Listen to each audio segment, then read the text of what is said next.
Hi, I'm Mike Messier. Welcome to Messier Mantra. On this episode, we have a great guest. His name is Steve Feinberg. Steve! Hey, Mike Messier, Messier Mantra. You're here, man, Messier Mantra. You've been on the Messier Moment on, the social media world, and now you're on the Mantra. It feels good. I feel trapped. And forever we're encapsulated through the power of, captured video. So this is forever. Yeah, which is good. It should be. This is like goes in there with the pantheon of Merv Griffin, Mike Douglas, Tom Snyder, David Susskind. Yeah. Charlie Rose. We're part of that. And I like you mentioned, because all those shows, even the Joan Rivers show is short-lived to that one. Yep. But they provoke what I was saying, conversation. And these days, with this and with that, it's like nobody really talks anymore. Right. Some people shouldn't talk. Right. Well, we'll leave them out of it. No. I think what we're talking about on the previous show, Yeah. Previous episode of Messier Mantra, was all the great things coming to Rhode Island, all the things that have been in Rhode Island and that will be in Rhode Island as far as film. And we mentioned your own background coming from Cranston, and now you're in Cannes Film Festival observing, I think it was Moonrise Kingdom. Yep. And part of that, and the standing ovation for a Moonrise Kingdom, and also some of the filmmakers in this area who are coming up through the system, or making their own system, I should say. Yeah. One thing, there really is no system in movie making, in the sense that it's like a do-your-own-self adventure, and you might be able to go to film school or read a great book or do some networking, but when people ask me, Mike, how do I get involved? I say, get involved somehow, because there is no real rule book to this stuff. Well, I'm so glad you brought that up.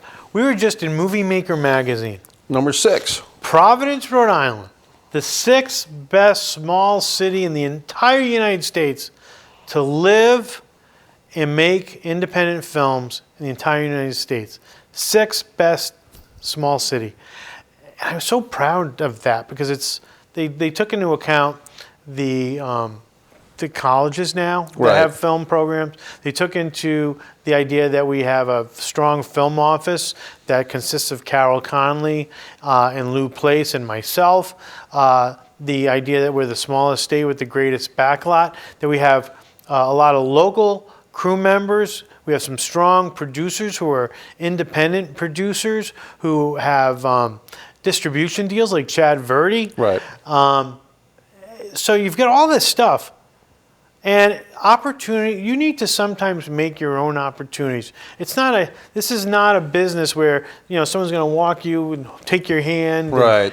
And, it's like, if you want to be a great golfer, work on your golf game. Yes, there's a golf course, but you've got to put the practice in. You've got to make it happen. There's support. There's a lot of support. There's a lot of schools that can intern. There's a lot of smart people like yourself that can provide you with, advice and access. And there's great locations. And there are so many ambassadors in the public sector and the private sector that are here and willing to help you. And so you just have to be responsible and respect the film community and just go after it, but go after it in a way where you're leaving the place in as good condition as when you found it. Right.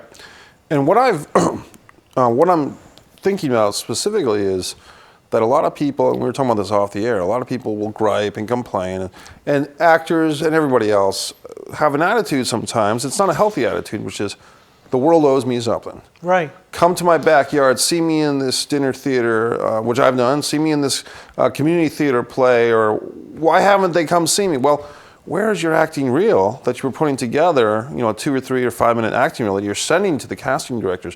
Where is your hustle with making a professional formatted resume, 8x10 on the back of a professional headshot, right, going on those casting calls in Rhode Island, but also in other states if need be?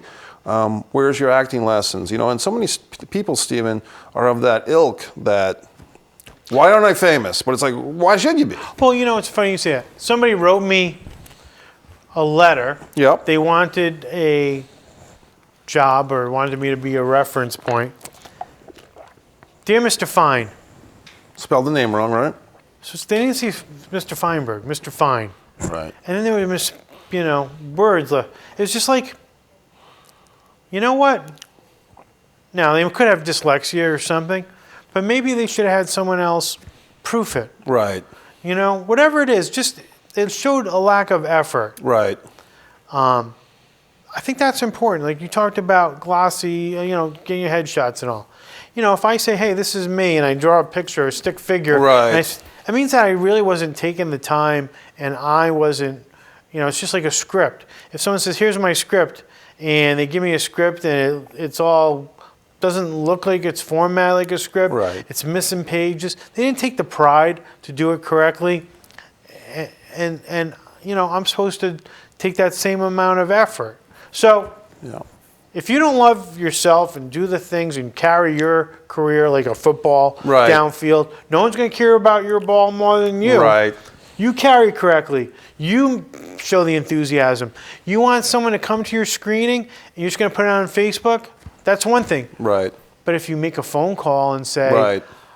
hey, I'm going to call 222-3456, the film office. I'm going to call up Carol Conley. I'm going to call up Steve Feinberg. I'm going to call Blue Place and make a personal call and invite them. That's going to have more meaning. The Right. odds of us being aware of your production, being aware of going, is magnified because, Mike Messier called. Right. And it's like, let me see if I'm available. Right. If I'm available, I'll go. If I'm not available, I can't. But it means a lot more if you make that extra phone call, you write that email, you write a handwritten note. Then I click on the button that says, this very important person, we're all very important people in an existential sense, but this poor person in the film office or this film producer or this financier, if I just click a button and say, invite such and such, why would they come to this? You really, like you said, have to make a personal phone call. And, Or there's sometimes you get invited to a lot of things at the same time. Like tomorrow, Right. for example, I've put together with Sherry Brown the Give Me 5 Film Lab, which starts at 10 o'clock on Saturday. Right. So we put a lot of effort into that. And then there's another event which you're participating in at the Brooklyn Tea House. So sometimes there are conflicts Yes. on a Saturday at 10 in the morning. Sure. So what are we going to do? We're going to try to do that. And then we're going to go over there and do a little of that. But we don't always have that opportunity to do them both simultaneously. And then to be frank, some people like myself might need a day off to just sleep. Or recharge, Right, recharge. And, sometimes people, and not to be too negative, I just want to illustrate some of these lessons that even I've learned, and you can, take them to a further degree, but sometimes people get so easily offended or so easily disturbed, such and such. I've had actors that I've known for 5 or 6 years that I've written roles for and directed, and they send me a note. You didn't like my status. You didn't like this, and I didn't see your status. I was doing something else. But it's like people get so easily offended, and these are not 13-year-old kids. These are grown people. Right. And it's like, what happened to our society where we all have this skin like a thin lizard? Where we can't deal with reality that the world doesn't owe you anything. If you want to be involved in film, you've got to go take it. Well, it's like, my parents would say, let's say you wanted to get, you were in Sunday League, you wanted to get on the baseball team, and and you haven't heard from the coach if you made the team or not. And this actually happened. I think I was like 7 years old, and I was like, I wonder if I made the team. And my folks said, well, why don't you call the coach and see if you made the team? Right. I was 7 years old on a Sunday. Should I do it? And yeah, why don't you call him? Because maybe I was the kid on the bubble. Right. Maybe that phone call, so here I am, 7 years old, calling the coach, go, hi, coach, Steve Feinberg, Right. Did I make the team? You did now. You did Exactly, now. because if it's come down to Steve versus, Johnny No Name from... Steve, who stunk as a, little guy, and, but maybe I was that kid on the bubble. But I made the extra effort. I was taught by my folks, you know what? Why don't you ask him? Maybe that little bit of extra enthusiasm. Initiative. Right, meant that it was important to me. Now, there's, of course, the initiative in a positive way, and then you have the annoying squeaky wheel syndrome, people that really just sit there behind their typewriter, or not even a typewriter, a computer, and kind of those Facebook warriors who rebels without a clue, so to speak. Yeah, and then there's some that make these fictional characters, right? They're not, they're who they really say, so they're anonymous, and then they try to... That's negative energy. I try not to associate that with. Sometimes I try to address it and take the high road. And I feel bad for those people because if that's how they feel or that's the way they go about it, sadly that's on them. If they want some attention, there's nothing wrong with just being positive. If you want the film office to know something about you, if you want an opportunity to develop a friendship, our office is everyone's office. Right. The Rhode Island Film and Television office, we're film friendly. Our goal is to make sure everybody is happy and or at least moving their ball forward. But the initiative has to also come from the filmmaker to make a phone call, make an email. Sometimes we get hundreds of emails and there might be something lost in translation during a Christmas holiday. So please don't feel offended. Call 222-3456. That's 222-FILM. Call Carol Conley. Say, hey, Carol, this is John Smith. I emailed Steve over the Christmas holiday. I haven't heard back from him. But I'm interested in meeting. Can I come and set up a meeting? We're always willing to do that. Right. So we like to be inclusive. We like to be helpful. We like to provide advice if we can or help network. And networking is a good thing because that's developing friendships. And we like to see friends looking out for friends in the film industry because that's how you get more jobs. And you know that. And 401's the area code for that phone number. 401. 401 Yep. 222-3456. 401-222-FILM. Our website is www.film.ri.gov. Now, why I brought up all the kind of speculations and insights of some of the things that people shouldn't do just a few minutes ago, and people wonder, why didn't Mike bring up all that stuff, is because I want to talk with you about what people should do. And going from Cranston, Garden City area, what I always say 14B, because that's a great exit right off the highway. It brings you to all these cool places. But what can the next Steve Feinberg do to get in the game? Just the regular person watching TV, whether it's in Rhode Island or Massachusetts or on our Vimeo link. Yeah. Just, what can you do? I would say, do it. Right. Do it. If you want to be a director, make movies. If you want to be a screenwriter, write scripts. If you want to be an actor, act.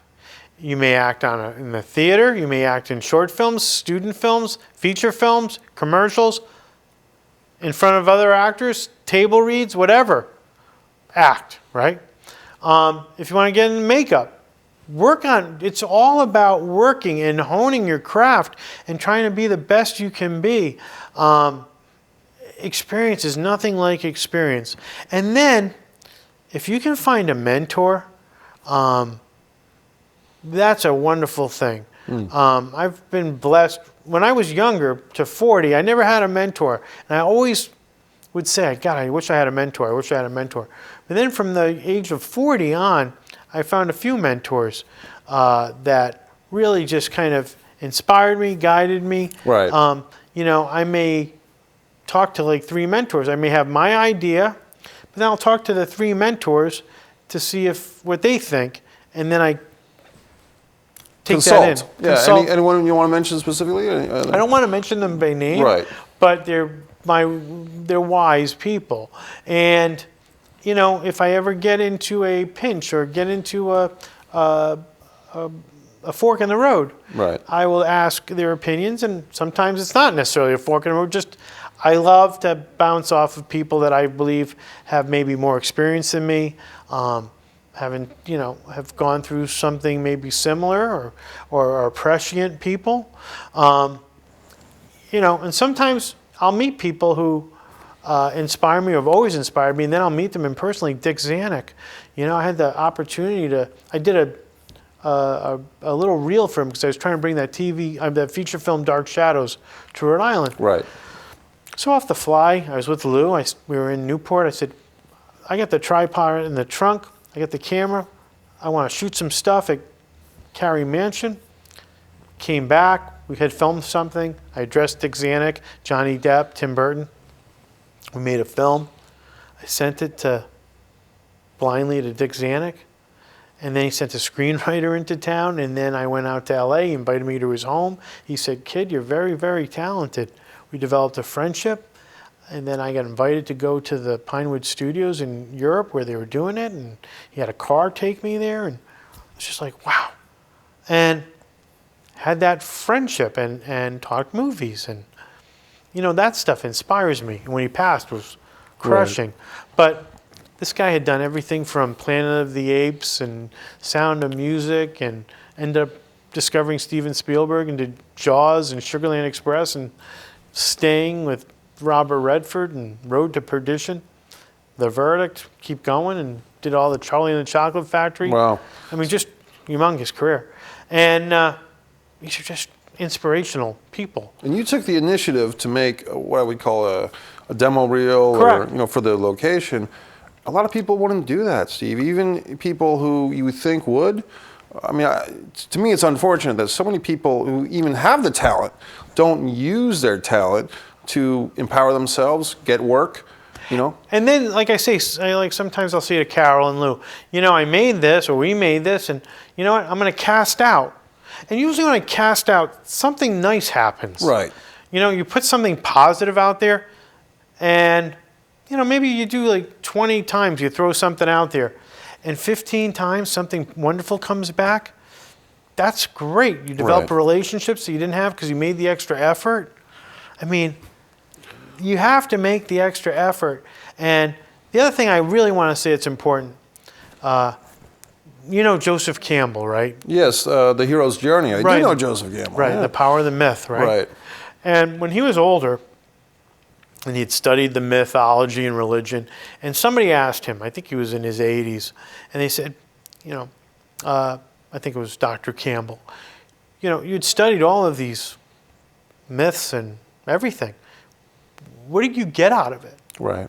And his response was, follow your bliss and try not to hurt people as you do that. He said, everyone has a life beam. You know when you're on your life beam, and you know when you've fallen off your life beam. And when you fall off your life beam, try to get back on it. Right. And follow your bliss, do the things you love. That's your journey. But try not to hurt others on the process. And I really believe in that golden rule of treating others like you want to be treated. And so that's why I do like to see other people succeed. And I do whatever I can to treat others that way. That's great. And it's a competitive business, and you're right in the thick of it. And, a little bit that I know is like, not only is it competitive within the state, but states compete against each other for bringing a film in. So you're right in the heart of battle. And you've got a small state geographically. However, this state of Rhode Island has been illuminated in the Moonrise Kingdom, in Brotherhood, which ran on Showtime Network for 3 years. seasons. Yeah, which is big. People, Steve, it's so funny because sometimes people don't get it. It's like it only ran for 3 seasons. Are you kidding me? Well, like 3 seasons is huge in TV. Let me tell you something. We never had a TV show filmed entirely in Rhode Island. The TV show Providence was in Providence for a week, and the rest was in Los Angeles. So when Brotherhood was originally scheduled to be filmed, originally Massachusetts, then we got them to come to Rhode Island. And their goal was 1 week in Rhode Island, like Providence, and film the rest in Toronto. They had set up their offices. But we worked, it was one of the most stressful weeks of my life. But I was able to convince them, and Philip Noyce, who's a very dear friend of mine, convince them to do it in Rhode Island, stay in Rhode Island, and we did the pilot. And I'll never forget some of the people that worked on the pilot said, yeah, they might do the pilot here, but they'll never film it in Rhode Island. Right. We ended up doing a full season. Then they said, yeah, you might have done that, but they'll never come back for the second season. Forget it, kid. Second season. Third season. And that was a pretty dark TV show. Right. But when it got canceled, Providence Journal wrote, our show got whacked. And what I loved about that is that they took the pride in that it was our show. Right. And it is our show. Every film and TV show that we do in Rhode Island belongs to us, the state of Rhode Island. We are unique, man. Right. We're a family. Rhode Island is like a special place. We know everybody, knows everybody else. And I tell people, when you come to Rhode Island, you're a neighbor. When you work in a big city, you're a number. And I think other people have taken that. But I said that in 2004. Welcome to the neighborhood. You're our neighbor. And that's what makes us great. the fact that there's so many people of power under one building that we can go to and access, or use and call on the cell phone, and we can all work together. You know, we're a great state when we all work together. Right. You know, that's key. I want to talk about family and people. We're going to show the extended film family. If Cody and Kevin here, and we're very happy to be here in Seacock, Massachusetts, as the TV9 studio. They help us out so much. Wait, we're not in Rhode Island? What the heck? Rhode Island Northeast. Let's call it. North, yeah. We're in the northern We're in the northern part of Rhode Island. Right, the very northern part. But let's check out some photos Okay. when we get a chance. Some photos will come up, and so we'll see some good stuff. Okay, that's Miles Teller in the film Bleed for This, which was filmed December 2014, I believe. That was at Twin River. Yep. Yeah, and so that's a... And that film just got the top 10 films to look out for in the LA Times for potential Oscar nominations. Right, for next year. What's this, Steve? That is in Woonsocket. That's on the set of The Purge election. Okay. Richard Gere. Richard Gere, that is... Hachiko? Yep, Hachiko, Hachi. That's at the press conference. The funniest thing was, in 1982, when he was filming Breathless at UCLA, he hit on my girlfriend at the time. Wow. And I'm like, man, you know... Did you bring it up to him at this? I certainly did. He goes, I said, and she was very excited, so I want to thank you for that. He goes, you're not the first person. That's Matt Lauer. That's when we... okay. That was the big red day with the Red Nose Day. Listed. And we coordinated his travel from actually Massachusetts into Rhode Island, and then he continued on all the way to New York. That's you. That's me, and that's my horse Cruz, best horse in the world. Nice. That's just going for a ride. Viola Davis. Oh, wow. Yep, that's when we... she came to Rhode Island, and we gave her the Dreammaker Award. And we did a screening of her film. What was the name of that film about the schools? I forgot. But she's a sweetheart, and she is one of the most talented individuals I've ever met. And she's originally from Rhode Island, She's from Central Falls, Rhode Island. And that's us. Yep, that's us. She's from Central Falls, Rhode Island. Yep. She actually was so poor at one point that she had to get food out of a dumpster. Wow. No hot water. She ended up going to Rhode Island College. Yes. Take some acting, and then she went to Juilliard, and she was the first African-American woman to win an Emmy. Nice. And also, we should say that, speaking of Rhode Island College, that's where Howard Fine, the acting... acting coach. Yeah. Wonderful, phenomenal acting coach. I saw you at that seminar. Seminar. A 2-day seminar, yeah. Yeah, and I mean, he's worked with some of the greatest actors of our time, and works with them, and you know, from like American Sniper, you know. Right, and just a real, because Howard Fine is a Rhode Islander. He went to Rhode Island College. He went out to Los Angeles, made his own studio, the Howard Fine Acting Studio in LA, which I got to audit one night, visiting my sister out there. And he comes back, 2 years ago to Rhode Island College and does, I believe it was free, open to the public, Yep. a 2-day session at Rick, Rhode Island College. Myself, my acting buddy and collaborator Jose Gonzalez, Anna Rizzo, Lanisha Edmonds, and my friend Rachel Cook, a filmmaker. We all went to this thing. Why I mention that is because these are the people that came with me. You went. Other people come to these things because they're the people who progress. Not the people that sit home and complain and type about their anger and their issues, but the people who actually get out of the house and do things. Well, there he was at Rhode Island College. It was open to the public. Right. Get to sit in, which I sat in and watched him work. And then there's a book called Fine Acting. Right. Which I purchased after that. I ended up buying that on Amazon. And then Howard, we Facebook, and he also has a studio, acting studio, I believe, in Australia. Right. So he'll show some of that stuff. I mean, we're so fortunate to have these opportunities with folks that have had a lot of experience, that are smart, and I say anytime you can network with people who are smarter than you, that can educate you, that can improve you and improve your craft, that's what it's all about. And I say, but you've got to be proactive. Right. Body in motion stays in motion. It's got to be, what do I bring to the table? I'll just cut you up real quick. It's not only what can I bring to the table, bring the whole table. Right. You bring a new table. Or Bring a new reclining table. chairs. And bring a cup of coffee with that table. Right. Right. I guess we blaze through another. We have about 3 minutes, but this time I want to get the question out. Go ahead. Messier Mantra. What is Steve Feinberg's mantra? What's a thought or a process or a few thoughts? But I just say a mantra. Do you have something that's on your desk or something that you've heard a quote from Shakespeare or something that motivates you? A Rocky movie? Well, you know, the golden rule is really important. Do unto others as you would want done unto you.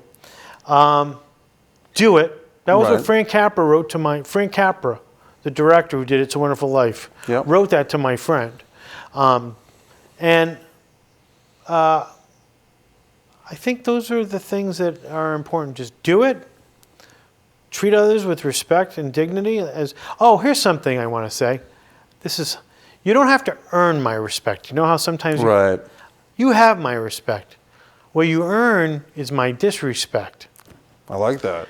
So I come across where you've got my respect already. Right. Unless you decide to dissolve that. Disqualify yourself. Yeah, and that's something. But I'm a big believer in just having fun, kicking butt, telling your stories, and not hurting others, and following my bliss. And I hope just to share good stuff and be a good human being. I like it. And soar.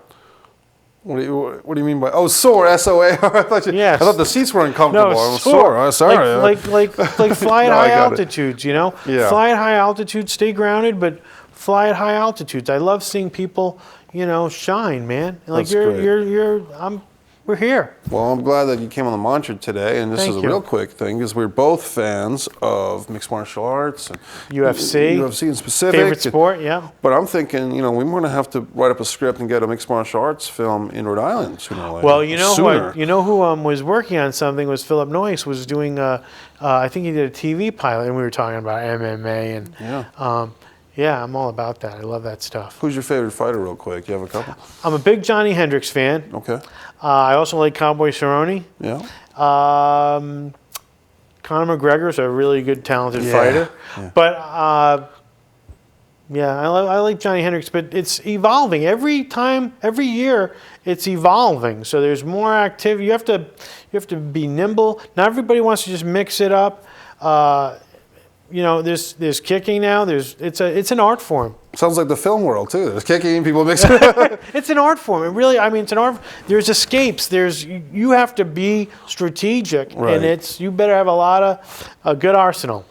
Well, that's like I'm saying, it's a metaphor because you have a good arsenal, and it is a tough business, but you're making it happen for the Rhode Island film community. I hope that people appreciate it, and thank you. Maybe for these 2 episodes we've done, they get a clue or they get a bigger understanding of what's going on in Rhode Island with the film office and the TV office, and really, help you out, help them. Thank you. And if I can say, try to be a mentor to someone else. If you have an opportunity to mentor someone else, please do it. There's a lot of people who could use your mentorship as well. Steve Feinberg. Thanks, buddy. Thank you. Thanks for watching this episode of Messier Mantra. Very pleased with our guest, Steve Feinberg. We hope to see you next time on Messier Mantra.